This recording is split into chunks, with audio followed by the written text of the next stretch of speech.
On this episode of Bite Sized, we are watching and discussing the 19th scene of the movie The Twilight Saga, New Moon. For those of you watching along at home, that's from 4048 to 4214. And now, on to the episode.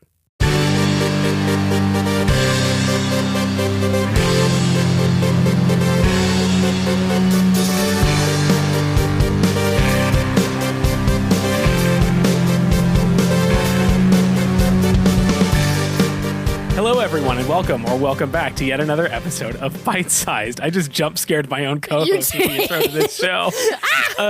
If this is your first time listening, here's what's going on. My name's Ben. And I'm Sarah. And we're watching the movie The Twilight Saga, New Moon, one scene at a time. And sometimes we have a guest, and today we don't have a guest. Today we're recording virtually. We are. And I'm excited to see how well, Murph, you synced up with me there on New Moon. Yeah, Aksher, this is for editing purposes. Please do not edit. If I'm not overlapping with a bear, do not edit it, okay? Let it suck. Make her sound way off. Add like a couple seconds in there. Honestly, add a 10-second delay. Really make me look like a fucking idiot over here. Yeah, definitely do that. We watched about, what did we watch? About 90 20? seconds. A minute 30? So this is a short little chestnut of a scene. This is. Yeah, not a ton happens in this one. Bella wakes up screaming again. Charlie runs in to talk to her for a little bit. Mm-hmm. And then he goes away. And that's sort of it. So and we're going to turn that into half an hour of content. Yeah, absolutely.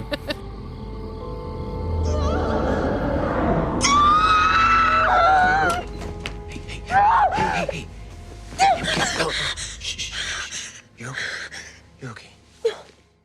Is she having a nightmare, or is she just like laying in bed in anguish, awake the whole time? So I can tell you this because I have just started actually reading New Moon, not just for like the little clips that we are watching, but like they made a book out of this movie? Yeah, they made a book out of this movie. Wow. I am starting, beginning to end, reading New Moon in full. She is having a nightmare. Okay. The same nightmare that we see earlier that, she's waking up, Charlie is screaming. This is a description from the book about what her nightmare is. I'd love to hear this. And she says, I don't know if it's in this quote, but she says, it is the same nightmare every single time. So this is what she is experiencing when she's screaming in her sleep.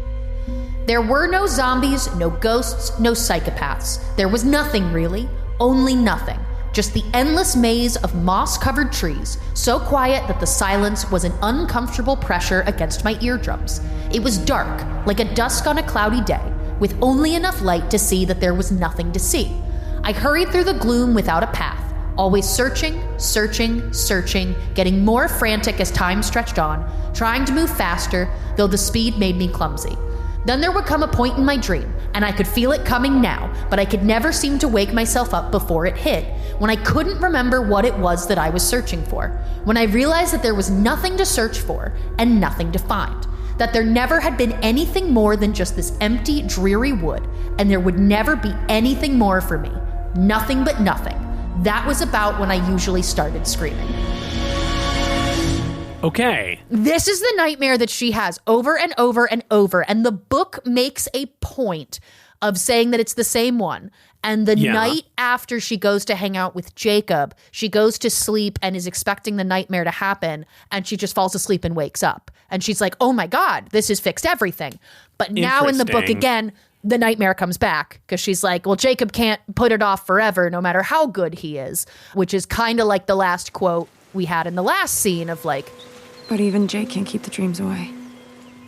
But this is what she's having a nightmare about, is a void. Yeah, not to split hairs or anything. This sounds less like a nightmare and more like a stress dream. Yeah.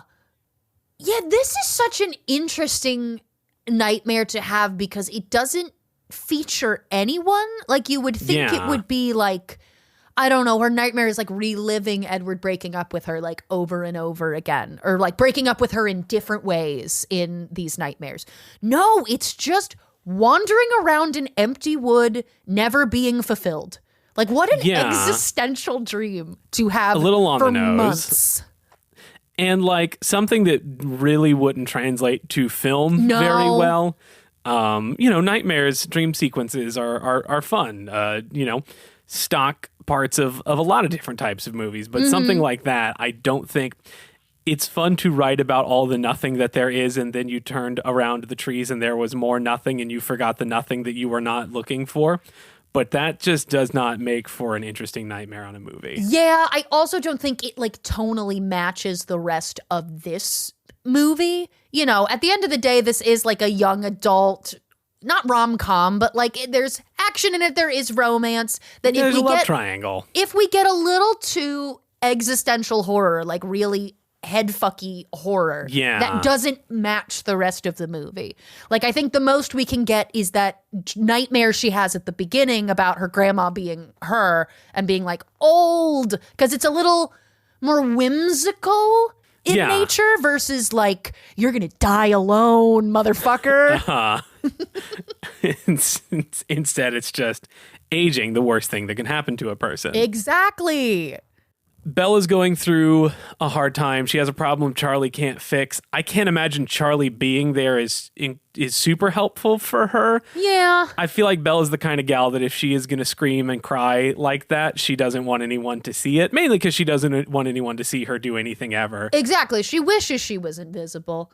Movie Charlie is a nice dad. At the end of the day, he's a dad, so he's got some awkwardness and a little gruffness to him. But movie Charlie is nice. Book Charlie's kind of an asshole and How kind so? of fucking In what sucks. way? So some quotes that I pulled because as you noted, this is a pretty short scene. So I was like, all right, this is the time to talk about Mr. Charlie Swan and what his deal is. Because what do you know about Charlie, Ben? Based on the movies, what do you know about him? He's a cop. He is Bella's dad and Renee's ex-wife. I would assume he's from Forks because it kind of makes no sense for him to live there otherwise. Mm-hmm. That's it. Great. So you hit on a lot of stuff, and you are correct. Yeah. He is from Forks originally. Nailed it. A lot of this, it comes from the Twilight Illustrated Guide, also from the Twilight Wiki. But Charlie was born and raised in Forks to two parents, Jeffrey and Helen Swan. They were both in their mid-40s when Charlie was born, so he was a surprise baby. Yeah. He wanted to go to college, but apparently his parents' health started deteriorating around the time Charlie wanted to go to college. In their early 60s? I guess, yeah. Okay, it says that's rough. that his mom, Helen, started having early stages of Alzheimer's, and his dad, Jeffrey, started having mobility issues because of arthritis. So Charlie was like, I need to be close to home so I can help out my dad with my mom. So he ended up becoming a cop in Forks because he was like, well, I'm staying here. I need to find a job here. During his first summer as a cop in Forks, that's when he met Renee. Renee and her friends were like driving up the Pacific Coast Highway and stopped at a beach in Forks. And Charlie was there, and they really hit it off. And they made plans to like meet one another like a few days later. And she did actually meet up with him again. And they got married like 2 or 3 weeks later. Like they barely knew each other and were like, this shit's great. Let's get married. Let's do this forever. So, young Charlie not thinking with his head a lot. Right. Kind of like Bella going with her heart on everything. He's going with his heart. Oh, man, you're right. Getting way too attached way too soon is a Swan family tradition, It apparently. is. It's genetic at this point. Yeah. Is the first thing that shows me affection, I must love it. Right. Man, now, we know Stephenie Meyer loves essentially rewriting Twilight, like from Edward's perspective or the gender swap version. But I would really love a Charlie prequel to read young Charlie written like the same way Stephenie Meyer writes young Bella. Like, I want to read about Charlie hanging out on the beach with this girl he's known for a few hours and being like, about 3 things I was absolutely certain. 1, she was pretty. 2, she wasn't from Forks. And 3, I'm gonna marry her. Yeah, exactly. So after he and Renee get married, they have like a courthouse wedding. They quickly find out after that Renee is pregnant with Bella. So they go through with the pregnancy. Renee starts showing signs of depression as she is pregnant with Bella. She talks to Charlie about how she doesn't want to live in Forks. She wants to live somewhere like a little bit sunnier, a little bit brighter, you know, like she ends up with in Florida. But apparently at the same time that Renee was pregnant, Charlie's parents' conditions kept getting worse. So Charlie had to keep spending more and more time with his parents to like try and help them out. So Renee is getting more and more isolated by herself. Okay. After she has Bella, she gives Charlie the ultimatum and says that she is leaving. She does not want to live in Forks anymore. And she moves with Bella. Charlie apparently did not fight for custody. All he said is that like he just wanted to see Bella and just wanted her to be happy and wants Renee to be happy. But he stayed with his parents because he felt like he couldn't leave them behind since they needed his help. And then 4 years later, both his parents die within 6 months of one another. And he decides to just stay in Forks because that's all he's ever known. And that's where all his friends are. Yeah. So Charlie, in the books, and I guess this also is in the movies, we don't see a lot of this because this is all coming from like after everything came out information. Like, is kind of a sad guy. Yeah, that's a pretty bleak backstory. I thought this thing was starting to work, but I guess not. We don't really know what he's referring to because he doesn't name it, and he points at something. Yes, this was in my notes too. I was like, what are you pointing at? I'm assuming it's the dream catcher that Jacob gave her for her birthday at the beginning of the movie. Oh my fucking God, that probably is it. In the shot, though, we, the audience, do not see it in any way. So he is pointing at something, but there is no way for the audience to know. That is so smart. It's absolutely the dream catcher. Right, but that is so not established in the scene. No. Like, in order to know that it's the dream, like, Charlie doesn't say what it is. The camera doesn't show you what it is. You just have to sort of vaguely remember that one thing you saw for 2 seconds about 35 minutes ago in movie time. Yeah. For us, months and months ago. It's sloppiness is what it is. That I, like, had to make sure that I didn't accidentally crop this weird when I clipped out the clip of the movie to send to you. Like, I had to go back and like watch the original file to make sure that's what it looks like. And it's truly is baffling. No, I thought maybe he was like making a weird joke about like hanging out with Jacob. Of like, oh yeah, I thought this thing with Jacob was working, but clearly it's not because you're still yelling in my house. But no, I think it's the dream catcher. Can I ask you something? Hanging out with Jacob, that seems to take your mind off things a bit, doesn't it?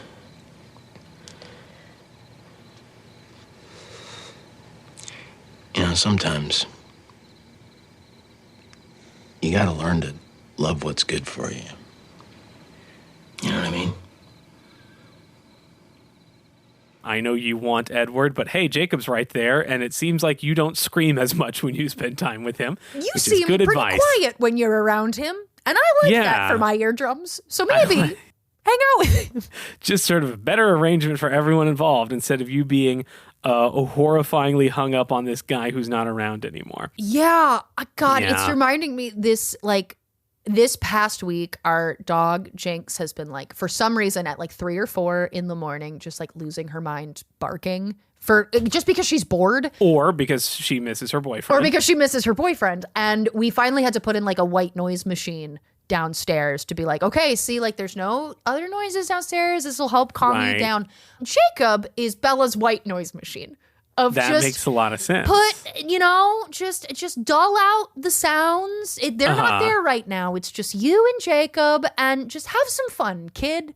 Love yourself. Yeah, Bella's go to college, like, Bella. Yeah, go to college, or at the very least, Bella's like a dog TV YouTube channel that you leave on so your dog doesn't get sad and depressed when you leave for work. It doesn't just sit at the front door all day waiting for you to come back. That is absolutely what Jacob is in this moment to Bella, because she's not looking for, actual friendship. She's just seeing Jacob as a means to an end, which sucks because he's so nice to her. Right. Motherfucker.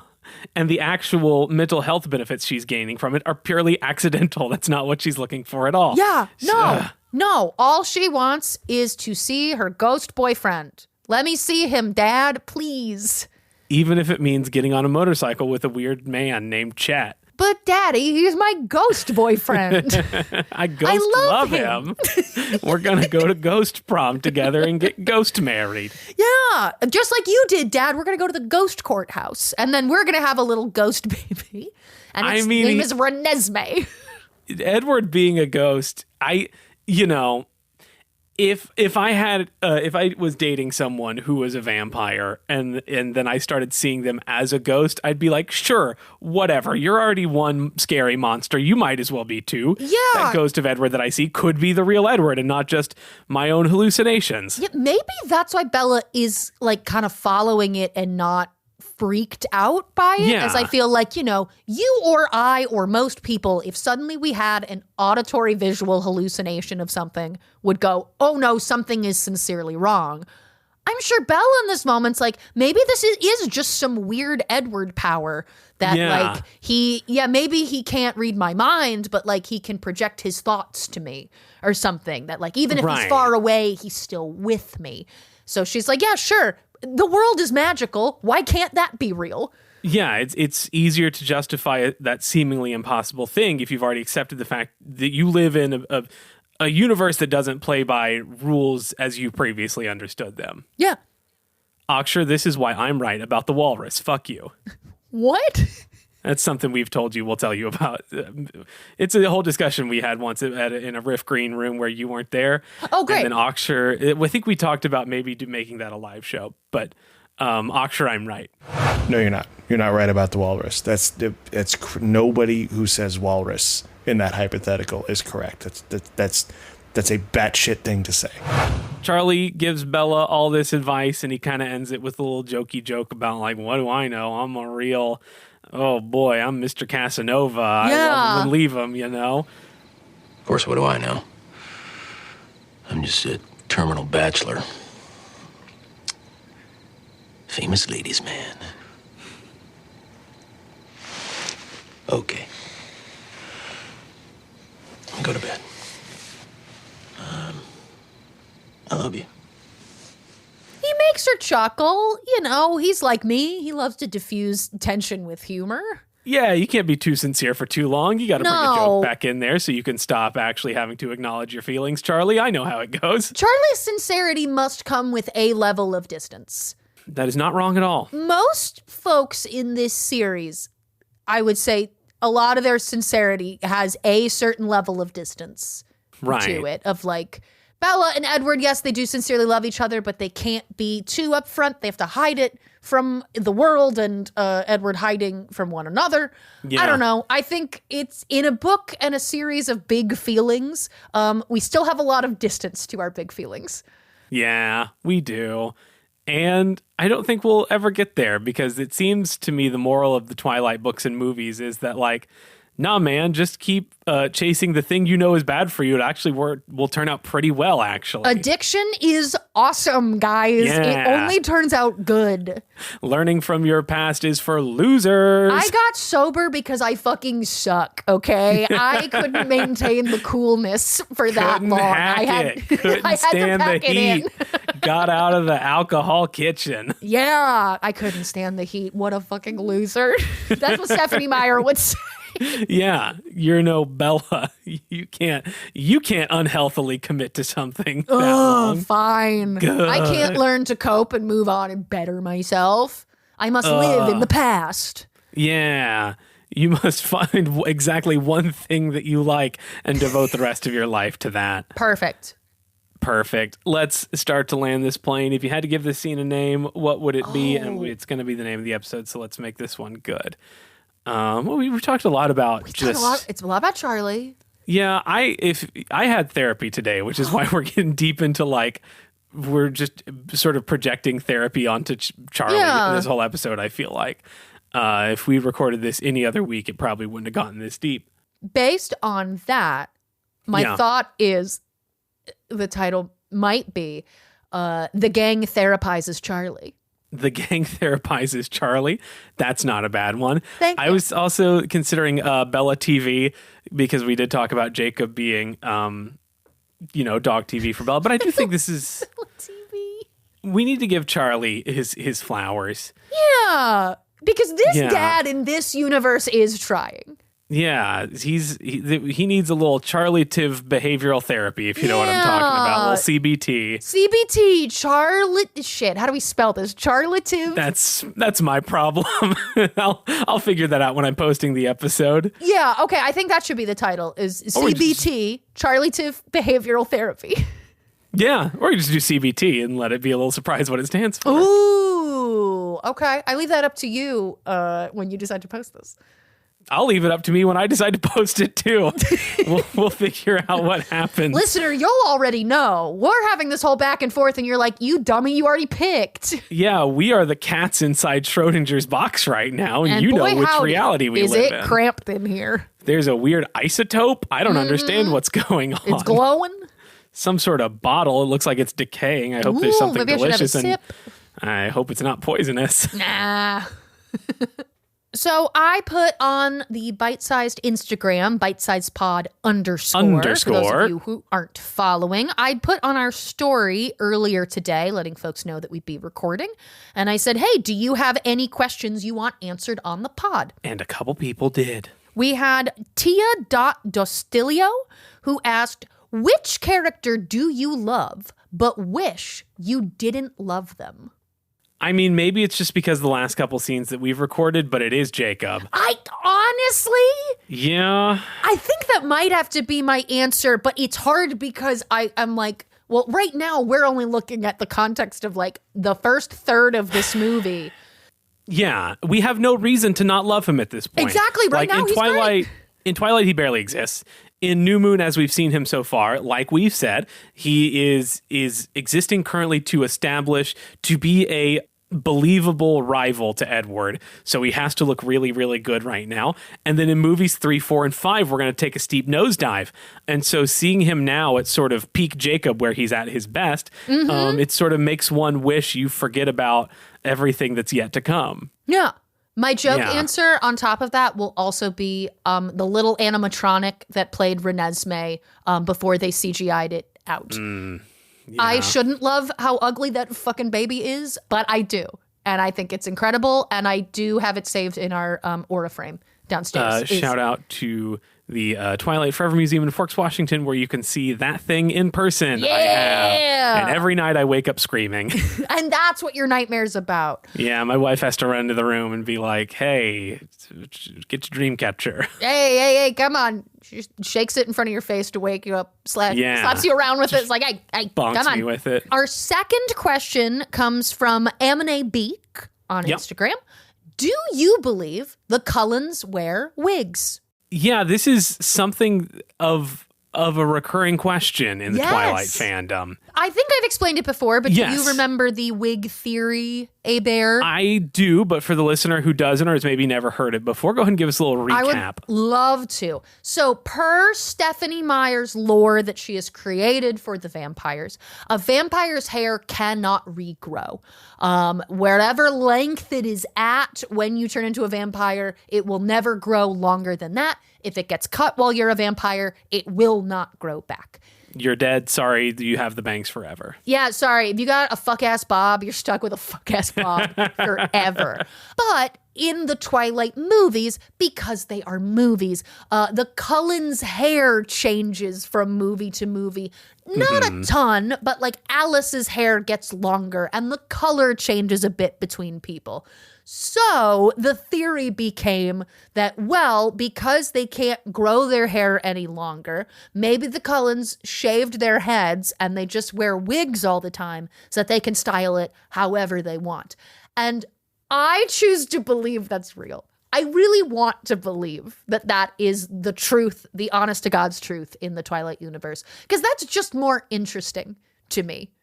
Yeah, and like, you know, every time we see them in the movie, they all have immaculately styled professionally done up movie hair. Yeah. No matter how much of an average day they are having. An important step in hair care is your shower routine. Making sure it stays hydrated and stuff like that. And I imagine I don't think the Cullens shower that often. No, I don't think they need to because they don't have any. The only fluid in their body is the venom, and I don't think the venom acts like sweat. No, I would assume not. Then, like, the only reason they would need to clean, I guess, if you're like running through the woods at vampire speed, you're probably going to get some dirt and leaves on you, and maybe you want to clean that off. My granite skin is covered in dirt. Right, but you can just like get hosed down out back by Jasper or something. Actually, this is my new headcanon, is that they don't invest in showers. They just hose out back. And honestly, you don't even need soap. You just need a pressure washer, really. They just take turns. Own a pressure washer. Yeah, and they just stand out behind the garage and take turns spraying each other down as needed. But like, if you don't do that, if you just like, I don't know, if I just lay around my house for a few days, I'll naturally start to smell bad because I'm an alive human. But they won't. So I don't think they shower regularly. And all that. So that to say, if they did have the human hair with which they died, it would be in real bad condition because they're not showering, they're not conditioning, they don't use product. And I would also assume that, any hair they lose, they can't grow back. No, because it's done. I mean, your hair naturally falls out, but it's not hair anymore. Something vampires crystallized their rock-like substance. Keratin or whatever. Yeah. Yeah. So it kind of makes sense that, like, at a certain point, you're just going to shave and whatever you got, whatever wigs you have lying around is whatever you've got, especially if you're like a very rich vampires like the Cullens are and you can afford that kind of thing. Yeah, you can afford wigs and a pressure washer, okay? In this economy, they can do it all. And whatever sort of scissors or lasers are required to cut your rock-hard vampire hair, to shave your vampire head. So yes, I do believe that the Cullens wear wigs for the only reason that it is much funnier to believe that. Yeah, and I believe they don't shower because why would they? They just use the hose. Yes, they have a pressure washer out back. My other new headcanon for myself. Jasper is in charge of spraying. My other headcanon is that they sneak into car washes at night and use the car wash to hose themselves down. That's also a pretty good idea. Because they'd be fine. They're not going to drown in it. They're fine. It's definitely fun, but I don't know. Some of them, Esme seems a little too cosmopolitan for that. Yeah, I don't think Rosalie would think that a car wash is beneath her. That is undignified. But a hose out back, that's fine. Yes. All right, let's start to wrap this up. Then, Murph, you got anything you want to promote? I want to promote that the incredible hit indie game Stardew Valley has a new update coming out soon. What? Update 1.7. That's going to have 2 new marriage candidates. Wow. Ladies and gentlemen, you're going to be able to marry Sandy or Clint or in 1.7. What? You don't get to marry a slime? No. Oh. Well, most people don't like Clint, so they might define him as a slime. So. Okay. Which one is Clint? Clint's the one who runs the blacksmith shop. Okay. He's just incredibly awkward, and all he really talks about is how much he wants to date this one girl in town. So people have kind of attached incel behavior to him. So I want to promote that Stardew Valley is an update coming out soon. I don't have an exact date, but if the girlies haven't played it in a second, get ready, because update coming soon. I want to promote doing your taxes. Yeah, do them. It's going to be that time of year. Tis the season. I did mine. Got a nice big refund. Thank you for the money, Mr. Government. Yum, yum, yum, yum, yum. Yum, yum, yum, yum, yum. Going to put that straight to good use. Give back to me. Deduct anything you can yes. from your expenses. Yeah, definitely. You won't get audited. You're going to be fine. No, consult a tax expert, guys. Please don't. We are not tax professionals. We here at Bite Size want to promote crimes. We want to promote financial literacy. Just a little bit of tax fraud. Yeah, as a treat. Follow the podcast on social media, bitesizedpod_ on the various places. Patreon.com/Twilight Podcast is a great place to learn about other movies that the Twilight stars were in before they were in Twilight, and we're probably going to run it out of those in a while, so we'll eventually shift on to other movies that Twilight stars were in, maybe during Twilight. This is what it is. You can hear us talk this month, in the month of March, about a movie whose name, The Bad Mother's Handbook. The Bad Mother's Handbook. It was Handbook. called, where Robert Pattinson plays a character who's the opposite of Edward in a great many ways. Yes. And you can hear me have a genuine psychological breakthrough on the recording. Absolutely. About why I don't like characters like that. I'm not kidding. I kept thinking about it after we stopped recording. Really? I learned a little bit about myself. Oh my God. Yeah. I love this for you. I don't want to spoil it for the listener, but I'll definitely tell you after. But find out on the Patreon. For the low cost of $5 a month, or $15,000 if you make bad decisions in life. Yeah, and get Ben a go-kart. Give me just one go-kart per month for the rest of my life. That's all I ask. Thank you to the band Swimwear Department for letting us use their song Mauled to Death as our theme. Thank you to our editor, Ben Oxher, for making this all sound good. Thank you, the listener, for listening to this show. And as we always say at the end of every episode... I'm Bella having a nightmare. See you next time. Bye. Bye.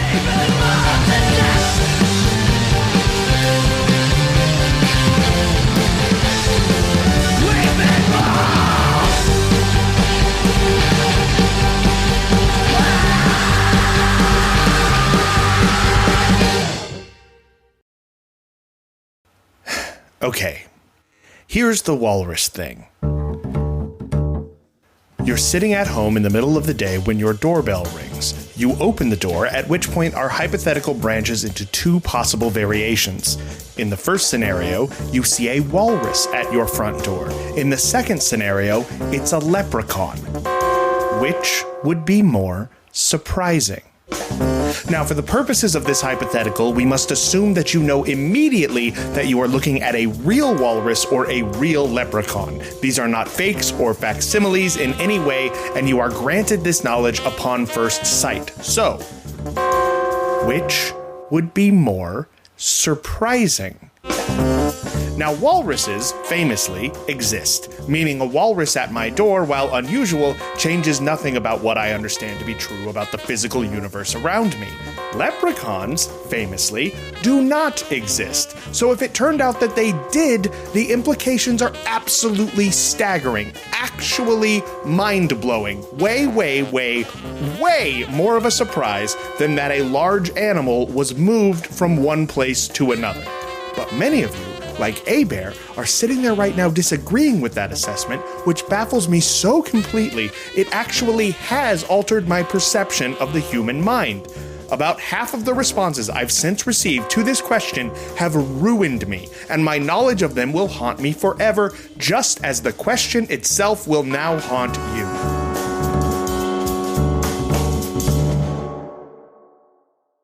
See you next time for Bite Size.